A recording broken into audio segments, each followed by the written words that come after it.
Good morning, everyone. Here we are at Bunny Hall, and today I thought we would plant a few things here. This is a big bed that is an ongoing thing I'm working on. It's pretty much overgrown with grass, but last year I started taking back parts of it, and I planted in some like tick seed. The coreopsis does really well, Russian sage, things like that. However, what I'm going to do is in this area right here, which we have a hydrangea which needs to be trimmed.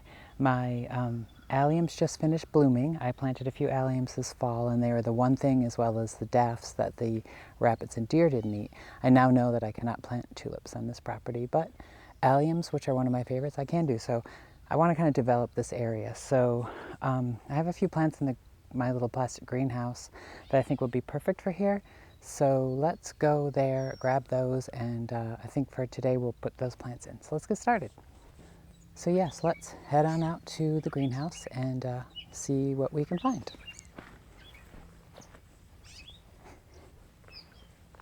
So here we are heading off to the greenhouse, and as you will notice this morning, the sea is quite calm. And we aren't having the heavy winds, so you can probably hear me much better. And the other day when I was showing you the fog, see now how clearly you can see the sailboats? Or the other day it was lost in the fog. However, you can still plainly see our black tube I spoke about in the previous blog. Now I found out that actually we might within a week be able to have the workmen come out and finish that up, which is great because, as I said, we did all this work by hand. So to have someone else come and finish it will be wonderful. So now you can see what I've been dealing with for the past 3 weeks. We walk over to the trench, see how deep it is. Then we step over, and here we see my fruit cage, which has my apples and my blueberries. You can see some apples are growing, although I did but look at the weeds in there because I haven't been able to get in there. So over to my new vegetable garden, which I showed you I just put in this year. And again, you have to excuse the hoses everywhere because it's really hard to water now because of not having the water. Oop, and the chickens are out. So here's my tiny little greenhouse. So let's see what we have. Let me just get you stationed here. See what we have.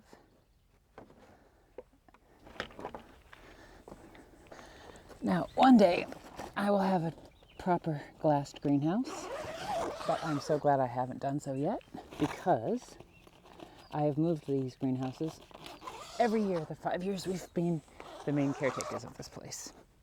And I can tell you, if I had to move a glass greenhouse,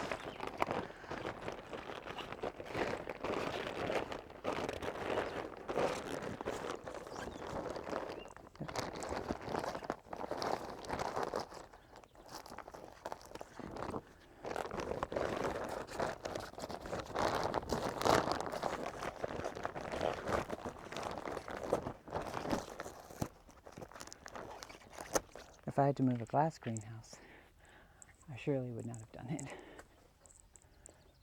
I had to move a glass greenhouse, I surely would not have done it. So let's see what's in here. So as you can see, it's so tiny, it's quite overgrown. But my tomatoes, and look, I have peppers are starting to sprout up. Now this side I'm going to take these shelves out and I'm going to plant all my tomatoes that I'm keeping in here along this row. Now many of these things are things I started from seed, but so for today, what do we have for out there? I was thinking, I bought 3 of these the other day on sale. These are tick seed or coreopsis, and these have a pretty variegated leaf. So I have 3 of those. So, and then I have these coreopsis, which are really pretty, and this variety has a variegated leaf, and I found coreopsis do very well here. The deer won't eat them, the rabbits don't care about them, and they don't mind baking in hot sun. So I have 3 of those. Then I have, I have a leftover white proven winners. Oh, you can hear my rooster. Oh, I forgot I have these Nepeta, it's kitten around is the variety. Catmint, that loves to be in the hot baking sun. How many of those do I have? I have 3 of those, and I have some leftover lavenders from the walk I was trying to make.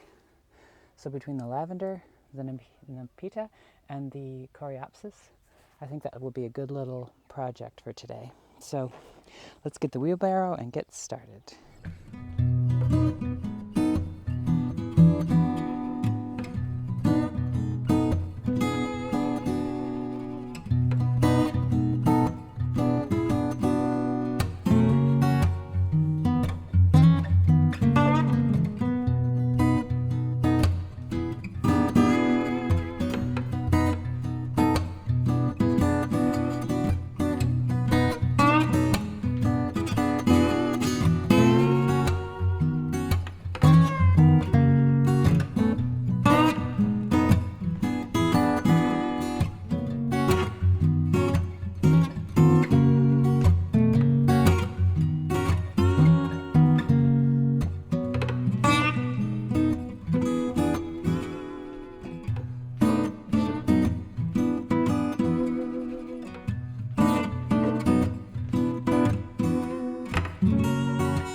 So here we are, I've got the plants in.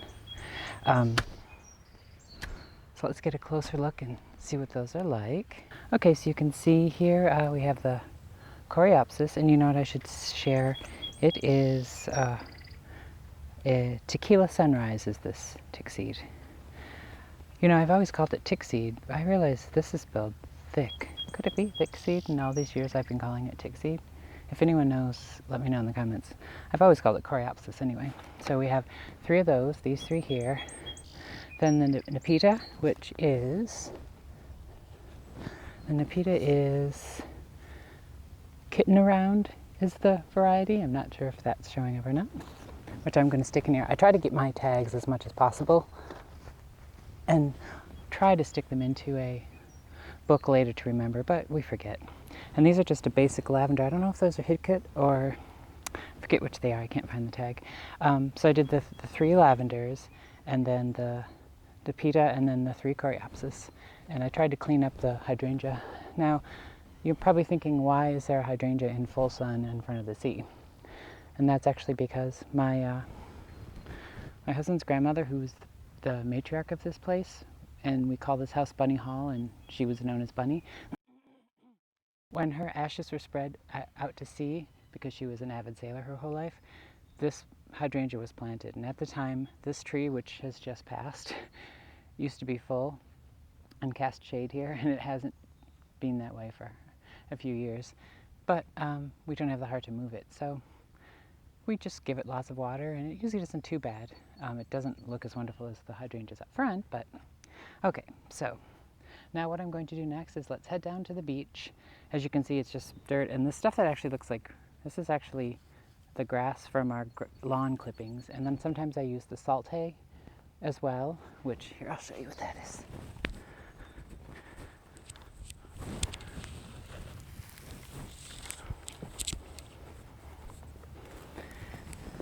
This might look like straw, but this is actually the salt hay. It's the reeds that wash up and dry on the beach, which I collect sometimes because it actually makes quite nice mulch like this. It really helps suppress the weeds. But what I think I want to do for here, since I'm trying to make this nice, because the hydrangea is in memoriam of Bunny, and also 2 of our sweet puppies, Sophie, my Italian Greyhound, is buried here, and Monty, my little Chihuahua of 19 years. He just recently passed, actually a week ago, but otherwise he'd be in my vlog. But he passed recently, and he is also buried here, so I really want to put the shells here. He loved the beach. So let's go down to the beach and get some shells.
So I'm going to do, it's going to take a few trips to cover the shells, but why don't I just show you a little bit of what it looks like up close.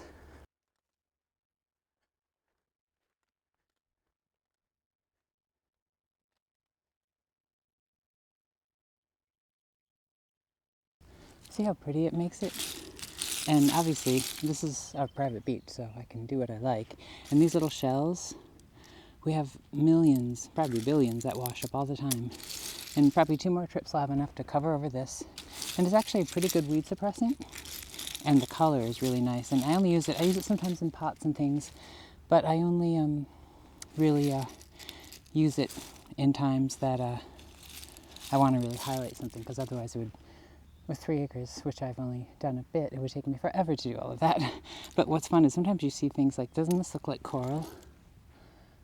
But it's actually, it's just broken down centers of a conch shell, but it has a beautiful look of coral. You find all kinds of treasures. In fact, when I was digging this up, I should have saved it.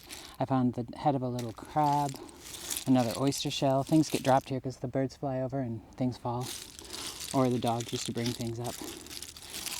So anyway, I think that's it. Since I'm going to be trying to post daily, I have to be careful how much I'm making for myself to edit here. So maybe we should get on to the final moment of today. And so this was the project I've been working on today. And post, edit, and this video, I'll get back out and put the rest of these down. And I'll show it to you again when I have all the shells around it and how it's doing. Oh, and of course, because our water has not been fixed yet, as I told in my very first vlog about all the pipes laying around, I can't bring a hose back here. So I have to do this the old-fashioned way. That is with an old water can filled multiple times from the veg garden. So yeah, I guess that's probably it for today. I hope you enjoyed this post. We'll see how I get it up. My goal is to post daily, so we'll see if that's viable. And I'll see you tomorrow here at Bunny Hall, making a life by the sea.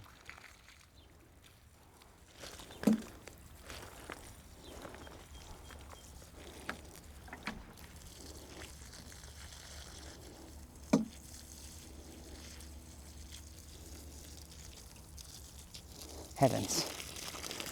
It's going to take about 5 trips to the veg garden to get enough water for this. Well, thank you for joining me, and I will see you tomorrow.